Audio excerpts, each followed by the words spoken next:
All right. Sitting down with Ryan Coughenour, a senior at Columbia Swim Club in Columbia, Missouri. He swims for Rockbridge. You're getting ready for state on Mhm. Friday for Missouri State. What are you swimming at state? All right, we got the 2 medley relay, 2 IM, 100 breast, and we'll be in the 4 free relay. So I'm pretty excited. The relays are kind of going to be different than the other years. We've had some really, really strong power my last 2 years, and those were led by some pretty strong older kids that are not here with us now. So it's kind of different this year having to take on a leadership role. But I'm excited for the meet. I think we're all ready and ready to tear it up. How has it been being a senior on the team this year and stepping into that leadership role for the high school team? Yeah, it's a lot different. We had 2 seniors that left last year, so now they're at SMU and SLU, and they were obviously being really fast.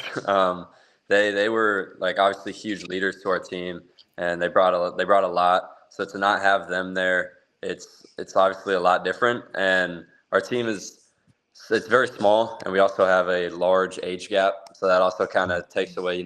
I was with kind of those 2 older guys, and now like the next fastest guys are freshmen and sophomores. So we're kind of the age. There's a little age gap there, so it's definitely interesting. Kind of me having to be a mentor almost for these kids don't even have their driver's license yet, so I have to kind of mentor all these kids are a lot younger, so it's definitely different this year. Considering I've had guys over me and I've had guys around me, and this year it's a big change. Like I kind of have to take on that leadership role that was given to me. So yeah, it's a lot different, but it's fun. It's because you're with some younger guys. Obviously, their personalities are a little bit different, but it's kind of fun.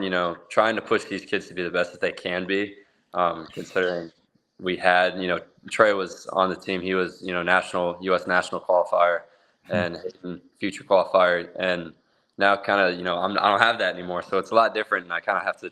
I want to, help build these kids up to where they can get to a point where they're also U.S. national qualifiers like myself and Trey. So it's fun seeing these kids grow. So you also had a recent coaching change, at least on the club side, Hmm. correct? Yeah. And I'm not familiar with the high school side of things. Has your high school coach stayed the same as well? Yeah. So our club, you're familiar with the club coaches, Gary and then Ann Stevers. So Ann took over as head coach, and then we have Brandon Shinsato came over from Wichita Swim Club, and so he's kind of been helping Ann with our senior, I guess like senior national group, whatever you want to call it. Mhm. But our high school stayed the same. We have Taylor Bursa and Jared. They're involved in CSC, or Jared was, but Taylor still is. And the age group. So it's kind of nice. We have 2 different sets at least. So, we get a little bit of coaching from each. But I mean, yeah, once really serious, all the kids there are really there to get better, which would be club swimming and CSC. And high school, there's kids there for that are just there for fun, just to meet new Yeah. people and a little bit of a workout. So it's definitely different, but yeah, we have 2 different sets of coaches, and the coaching change has been different. But I think they're like, especially Ann has adapted really well, and I Mm. think we're definitely doing really good things. How have you noticed on the club side, at least, what's changed for you in terms of the training this fall? Yeah, so and she may see this, but she used to be like she swam and she got third at Olympic trials Mhm. before I am. So she was good. Just Yeah. I like taking advice from her because she's been at the elite level, so it's really easy to kind of learn from someone that's been that high up. Obviously, like my goal is to get to that point. But she used to kind of. With that being said, she used to be. She's big on coaching distance, big on coaching. Like obviously, really good at aerobic because she did all that stuff. Mhm. But recently our club also just kind of launched like a sprint program for especially some high school guys that are looking to just really get good at sprinting because it's fun. I mean, obviously there's no lying saying that 4 a.m. sets suck. I mean, they're not doing a bunch of 25s and kind of like I'd say with that Cam McAvoy, I think is how you say his last name, his kind Mhm. of sprint training just like evolving. I think the coaching has I guess like evolved. It's kind of adapting to what is working for guys now, and so I think me personally, like I'm not doing a whole lot of, especially as I get older too, just really focusing what I'm actually good at. We have days where I'm doing some power and a lot of sprint, which helps with my, relay 50 breast and my 100 breast. And we have days where I'm doing just some aerobic freestyle to, build it up for the 200 breast. And obviously then days where I'm working on 200 breast. So we definitely kind of, I feel like recently within the past year and a half or 2 years have, adapted to what's working for other people and really focusing in on each and every person and getting the best training like for them out of, what they're giving us. So, yeah. Yeah. I mean, it's that's great for me to hear. Obviously, it's good for the sport to evolve as a whole. But personally, one of the reasons I'm talking to you is because you are from my hometown. I've seen this club and I've seen it grow. I grew up in that club, and to Yeah. see it evolve is very heartwarming, and Mhm. hopefully gives me personal hope that everywhere, all clubs can evolve no matter what's going on or what level of swimming you are at, whether you're a 10-year-old or a high school swimmer, or Yeah. going to Olympic trials and going to swim in college at a D1 program like you're going to. Yeah. Well, yeah, I think a big thing is, I mean, you know this, Columbia Swim Club in like 20, I'd say maybe 14 through 18, I guess. So kind of, Dane, when he went through this kind of circuit, our team was really strong. We had guys, I mean, Dane was at Olympic trials. We were winning our sectional meets, winning, championship meets. Guys, we had going to juniors and all that. And we kind of had a patch of time before, like say it was me, Trey, and Macy qualified for winter juniors, and then me and Trey got up to U.S. nationals. Macy graduated before she could, but Mhm.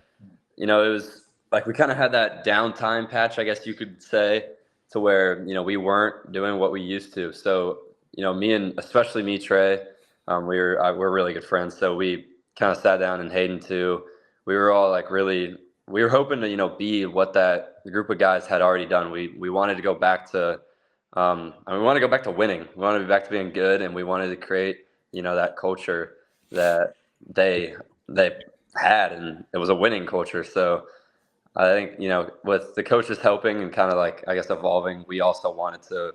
We wanted to go up. We're obviously trying to break team records, and the breaststroke records have since gotten faster. Me and Trey both helping those out, and so obviously we always want to keep the team pushing forward. And I think we have obviously we're not very big in numbers compared to some of the teams in St. Louis or KC.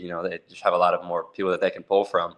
Mhm. But obviously, like the high school sprint program is kind of meant to bring some kids that may not think they're interested in swimming, and they ended up having fun in high school. So we can bring them into the club scene, and hopefully help our team out. Like we have a freshman that has swam kind of on and off.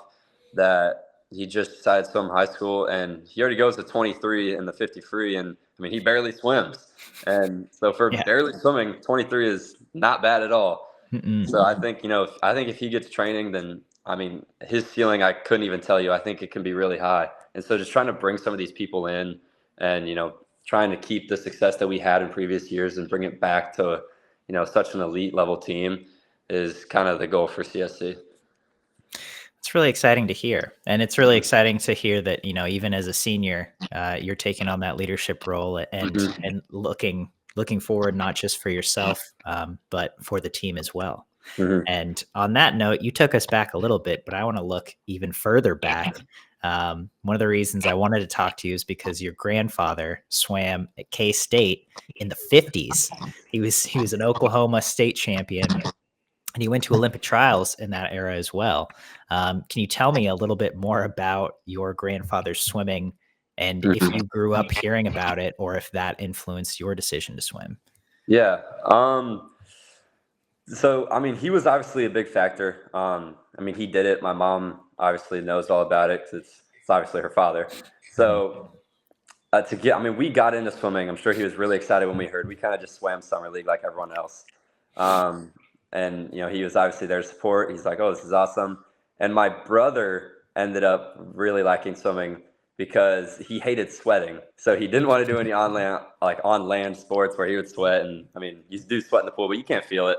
Right. So he really liked it. And then my parents were like, "Well, you want to try too?" And I really liked basketball, but I was really good at swimming from a pretty young age. So I mean, it was fun.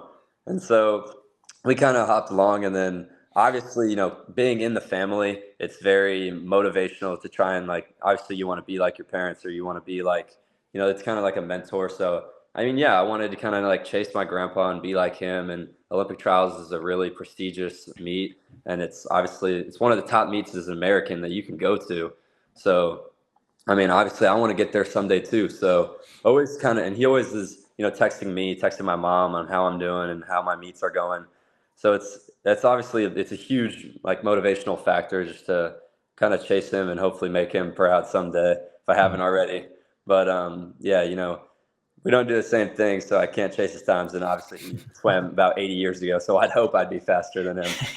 But but yeah, just having him as like kind of a mentor and being here all these times, knows what he's talking about. It's really nice and really helpful.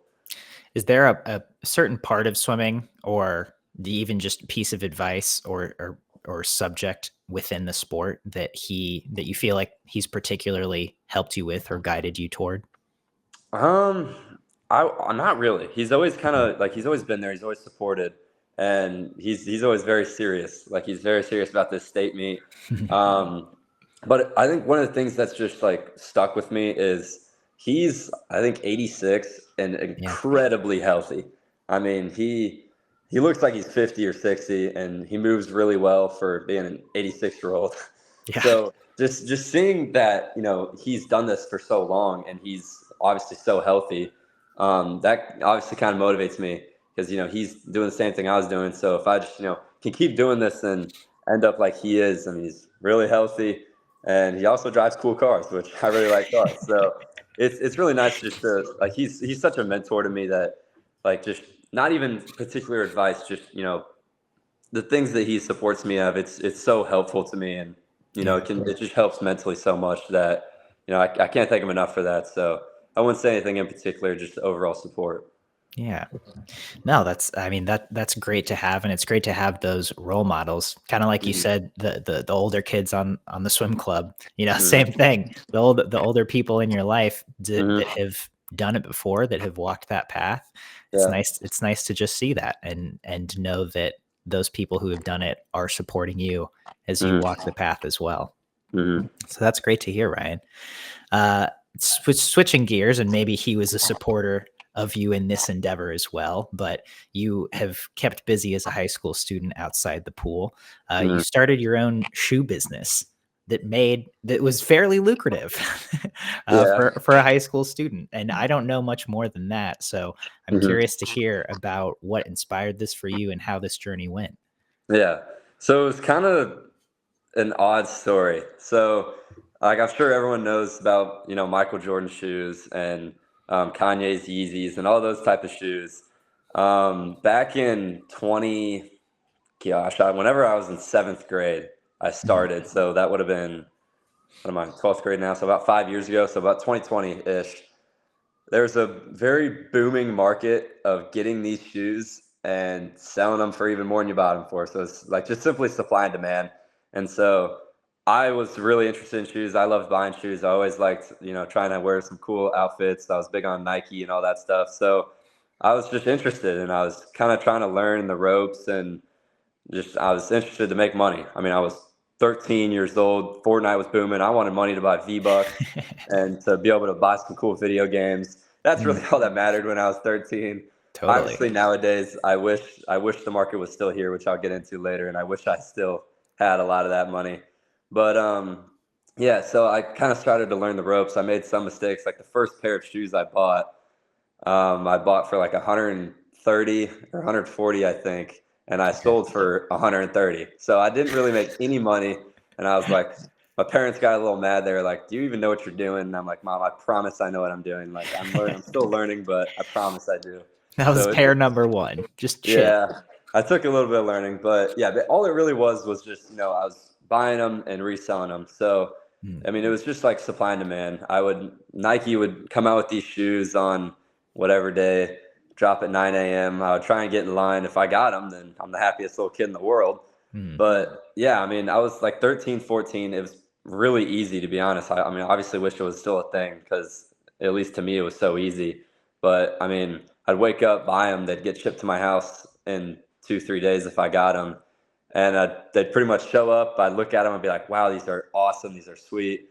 And I'd take a few pictures. And by the time that they showed up to my house, I would either have a guy that lived about 15 minutes away from me that would be willing to buy them. And we had pretty much already negotiated a price. Whenever I figured out that I got them, I'd tell them and we'd figure out a price. So when they got to my house, they were out immediately. Or, I'd sell them online and I'd just print out a shipping label and stick them right back in the box that I got them from. Yeah. And they were out the door. So it was really fun. It kind of sets me up now. I'm going to Florida State and I'm going to study, I think, finance somewhere in the kind of business area. And so back then that kind of sparked my interest in running a company or doing kind of some stuff in money and business. And obviously for like a little teenager, it was a great way to kind of get my foot in that business door and also make a solid amount of money, which I got to, have fun with and spend some money on some random stuff that, some kids may not have the money for. So it was really awesome. And obviously it was kind of short lived. I can't really, market's not really up anymore. So I can't really, it's hard to make money now, but it was fun while it lasted. And it was very fun and it was easy to balance too. A funny story actually is one summer, I think it was 3 summers ago, my coach may or may not have let me out of practice in the middle of it because I think our practice was like 8 to 10. And so they came out at 9. So I was like, oh my gosh, like I gotta get these, but it's in the middle of practice. So I kind of made a pact with my coach. I was like, listen, like, please let me out. I really want these. And I entered and somehow I got them out of the luck. It's crazy luck. And I ended up making $1,100 off of this one pair. Oh my God. And so like I remember I got out of practice. I was so anxious. All I was thinking about that whole practice, I was like, please, I hope I got these. Like, please. I get out, check my phone, and it's like, you got them. And I was like, oh my gosh. So I kind of remember I like dropped my phone down. I'm running around like just a crazy person because I pretty much know I just made at least $1,000. Yeah. And I hit a pretty solid belly flop in the pool because I don't know, I just couldn't think straight. And so, yeah, 14-year-old Ryan was pretty riled up off of that one because I just made $1,100 in the middle of practice. So, yeah, that was probably my best one, but it was a good time for sure. What a highlight moment. Yeah. I mean, but yeah, what 14-year-old wouldn't belly flop back into the pool after that? Yeah. But I love that. I mean, and it sounds like you were business minded then. That's obviously carried into the present, which, as you said, you've committed to Florida State. Can you tell me, just to wrap this interview up, can you tell me a little bit about that process for you of going through recruiting to swim in college and then ultimately deciding on Florida State? Yeah. Well, I'm going to be honest, it was really hard. I'd say when recruiting opened, I guess, what was that, your sophomore or junior year? There's not really fabricating this. I wasn't very good. I mean, I was good, but really only in the long course 100 breaststroke. And the long course obviously doesn't really help college too much because they want short course swimmers. And I'm still, I'd say, a little bit of a long course swimmer, but we're getting there in the short course 2 breast.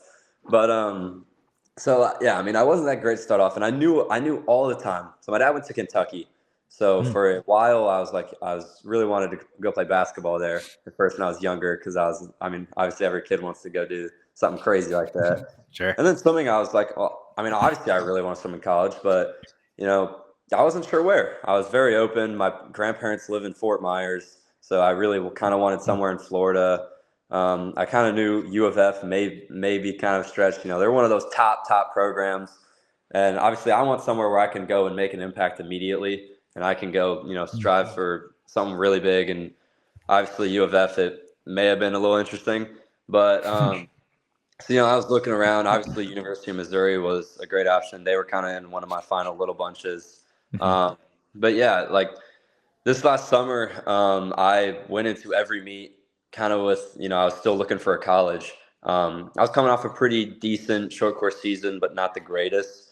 So this summer I was kind of just saying to myself every time I got in the water, whether that's training or a meet, I was just thinking about college. I mean, I was just like, all these schools that I'm emailing that weren't answering me, I'm going to make them regret it. I was going into this water with like a vengeance. I wanted it really bad.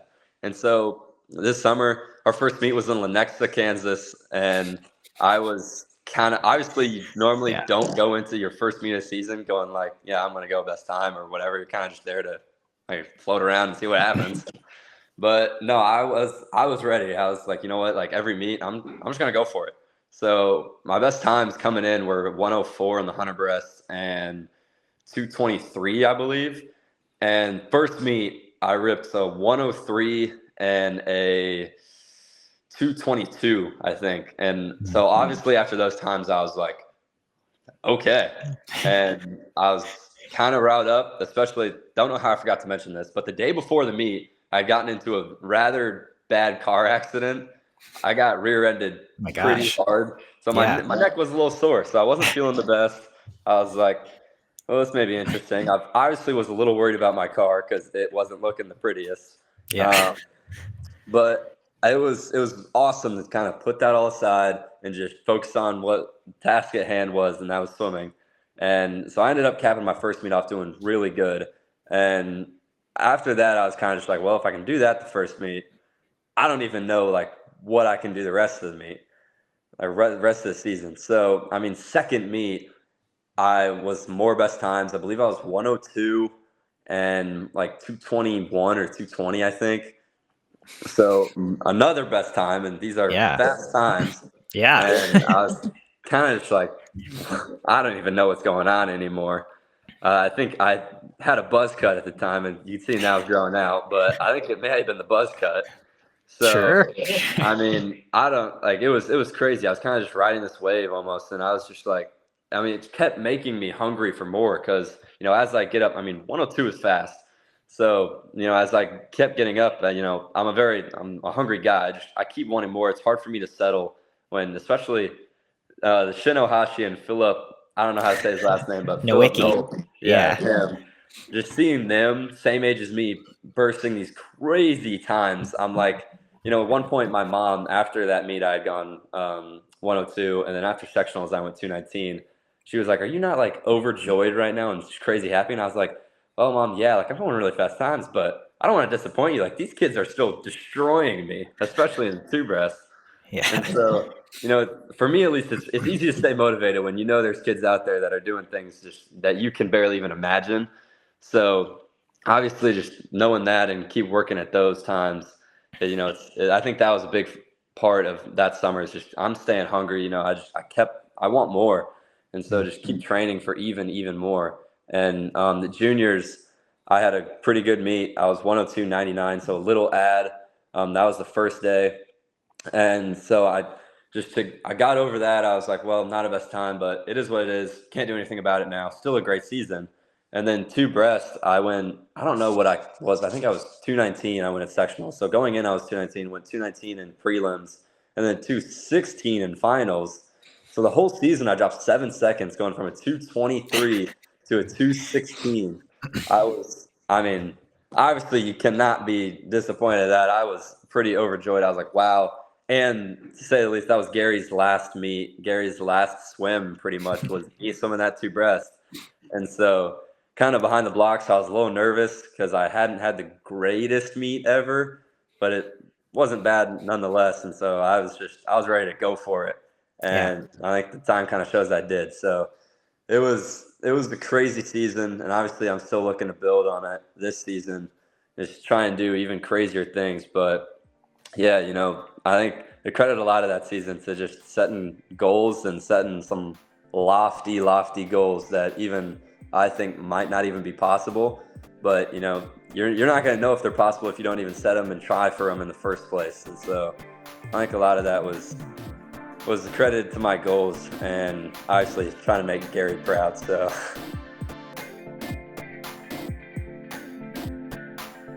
You've been listening to the Swim Swam podcast. Stay tuned for new episodes every week. You can take Swim Swam podcast on the go by subscribing on your favorite podcast platform. Look for links in the description below, and be sure to subscribe to our YouTube channel for more videos as well.